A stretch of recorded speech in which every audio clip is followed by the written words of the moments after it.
Welcome back to our channel. If you've been following along, you know we're documenting the build of our Land Rover Defender Raggo, and we're so excited to have you on this adventure with us. In case you're new here, we're all about building, exploring and inspiring. We really appreciate all the love and support from everyone who's along for the ride. In our last video, we introduced our electrical setup and showed you the components we got from 12 Volt Planet that we're installing to power our camper. We also got the solar panels fitted and set up. In this video, we're diving even deeper into our electrical system, covering the installation process and how everything works together to keep our camper powered on the road. Now let's get into it.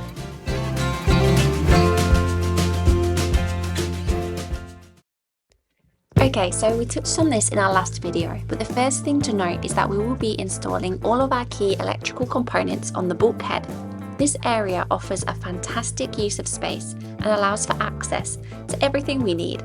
By mounting everything here, we'll be able to keep things fairly organised, save space and make sure all the components are within reach for any future maintenance or adjustments.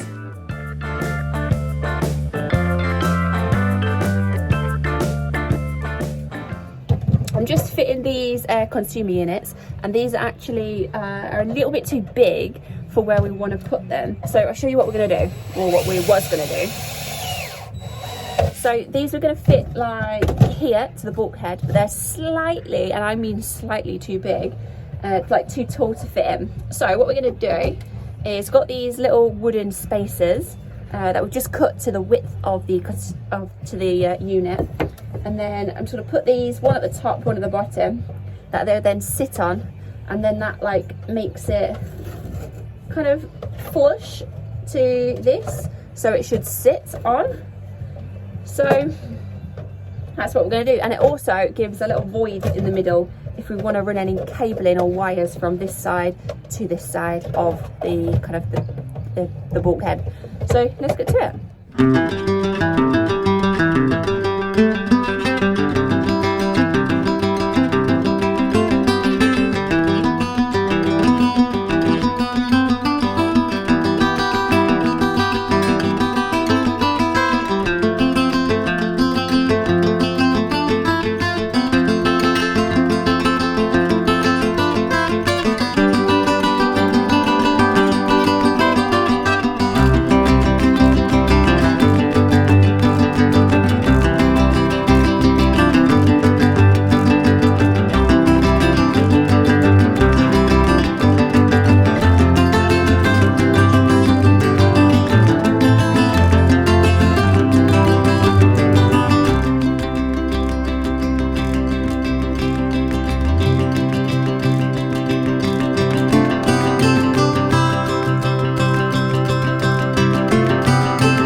And there we have both our consumer units nicely securely installed on the back there, and they fit perfectly.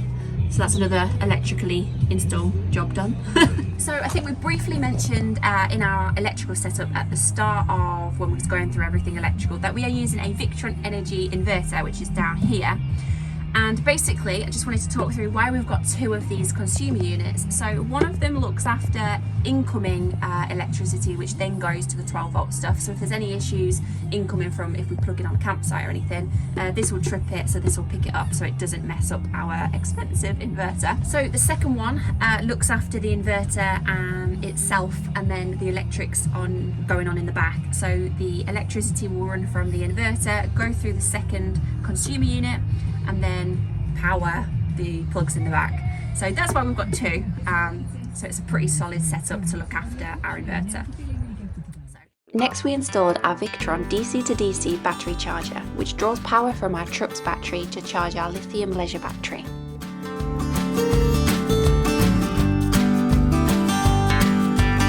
Obviously talked about these, this is now screwed in nice and secure back there as well, so slowly coming together.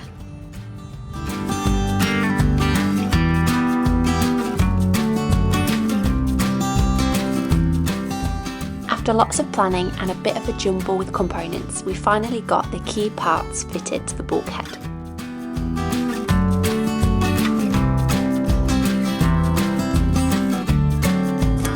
Right, so because we're putting a pretty heavy electrical setup in, we've got some pretty heavy cable. This is 95mm. So I'm just going to show you how we've been crimping them and making sure we've got nice solid crimps. So got these absolutely massive lugs, massive. So we just strip the cable.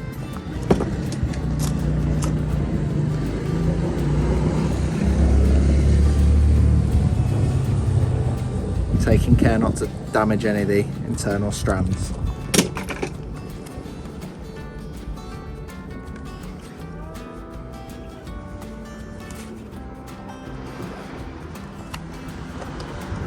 Take that off, on goes the lug. Now I will say you can, if your setup needs this kind of size cable, you can get these pre-made, but we wanted to be able to make it suit ours as best as we can. So that's on there, now we're going to go crimp it. So for this job we purchased this little hammer crimp. Theory behind it is you put that up, you put your lug in, and then you smack it with a hammer until it crimps. And we did this for one, it worked perfectly fine, but we've actually found it's a bit better to put in a vise, so you can get a bit of a better crimp on it. So that's what we've been doing. So if Chloe could just hold that.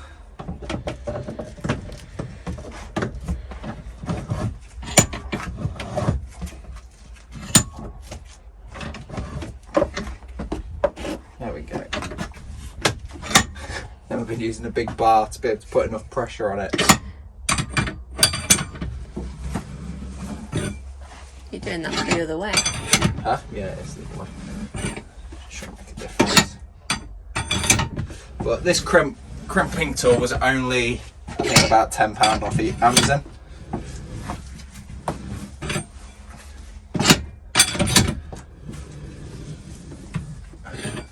Give that another half turn. There we go. Take it all the way back. But like I say, it did work perfectly fine with a hammer. We've just been getting a bit of a better finish. Take that off. There you go, you can see the crimp on there and that. Not going anywhere. So then we've also been, well, you won't on this one for some reason. We've also been soldering the ends, so we're just going to do that as well, just as a bit of added protection. So let's go do that now. So I began to solder the ends and then I fitted the heat shrink and we were ready to go.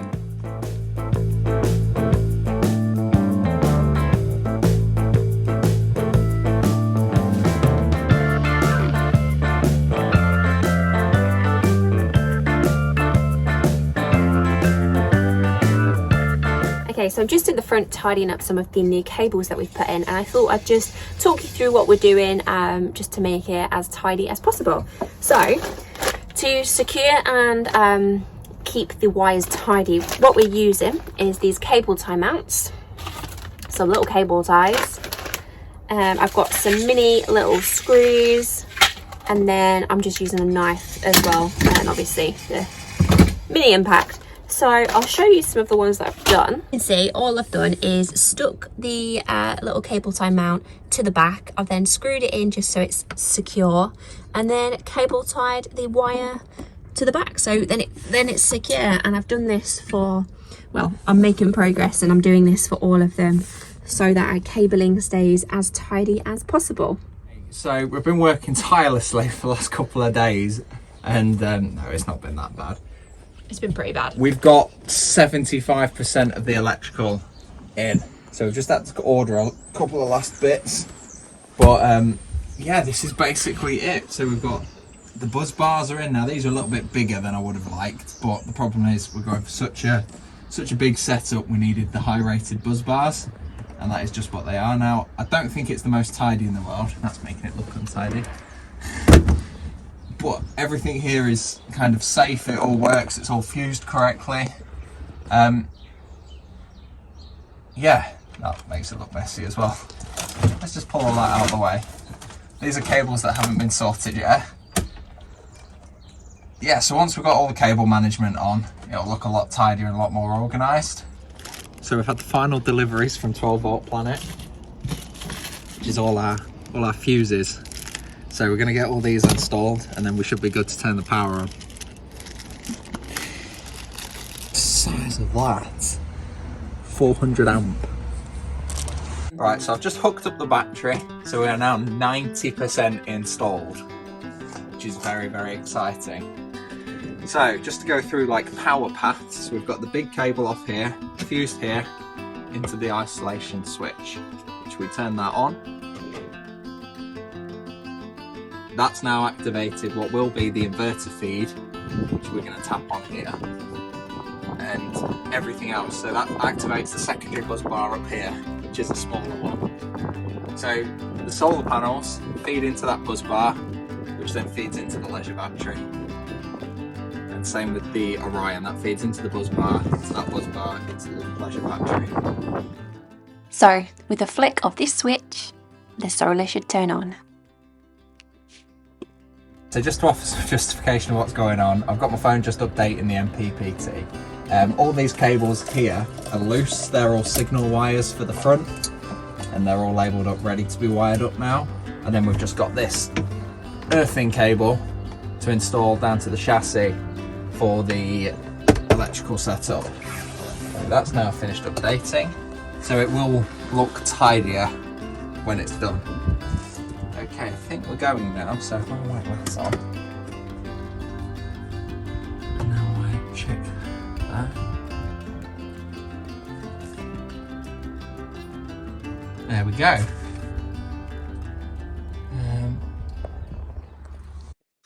And just like that, we're up and running with power. After careful planning and organising, we've successfully fitted all the electrical components into our Land Rover Rango. The next big step for our electrical setup is installing the inverter and building a bespoke cubby box to house it securely. But that's for another video. For now, we're moving on to creating some custom speaker pods. So today we're going to be building a little pod to house these speakers. Now if I just climb in, originally they sat up here in the headlining. Now because we're going to fit an alley cab pop top, we need to get rid of those. So my plan is to mount them here in this little cavity here. So I'm just going to cut a wooden plate to match that space, and then that's where they'll sit. So we're going to try and give that a go today. So got my sheet of 12mm ply. I'm just going to measure up and cut down to size. So I've cut down the pieces to the rough overall size. Now I just need to get the shape. Just need to scribe it to the back, if that makes sense, so that it fits. Okay, so I've just took the measurements on this left hand side. I've got marked up what I need to cut out, so I'm going to go cut that now, and then hopefully that'll all fit perfectly. So there we go, we've just finished cutting that to shape. Got a pretty nice fit on it. Just got to drill the speaker holes, then we'll get that carpet lined. So there we go, that's that all installed. So that's ready for carpet now. And then the speaker will just slot in that hole like there and then fix to the board. All I've got to do now is just make a way for it to fit.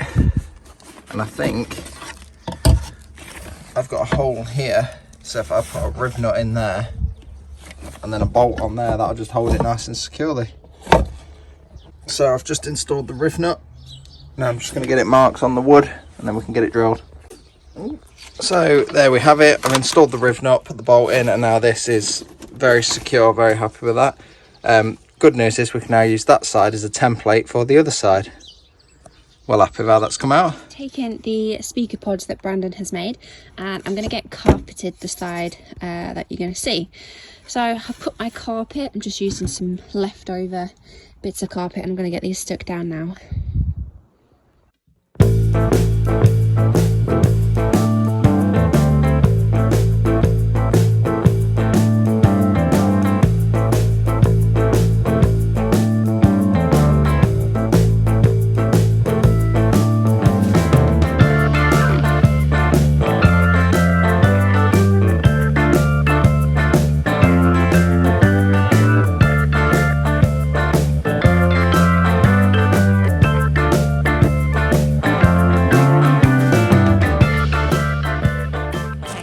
speaker pods are now all carpeted, which look really, really good. And then the speaker's going to sit on top of there. All I've got to do is I've got to cut out where the nut and bolt is going to go. So I'll show you how we do that. Okie dokie, so my carpeted speaker pods are now all done. And I just need to cut out where the bolts are going to go. And the best way that we've found to do that, and this is thanks to watching True Blue Travellers on YouTube, is with one of these. So let me show you how to do it. I've just got to find the hole,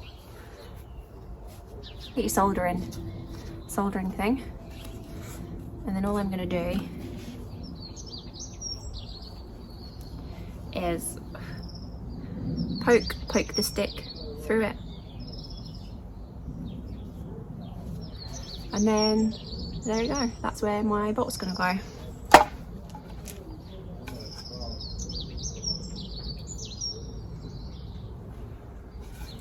Just like that. So now we can go get these installed and get speakers put in. Look at them. They look so good. They do look good. Speakers now in. Let's get them fitted. Yeah.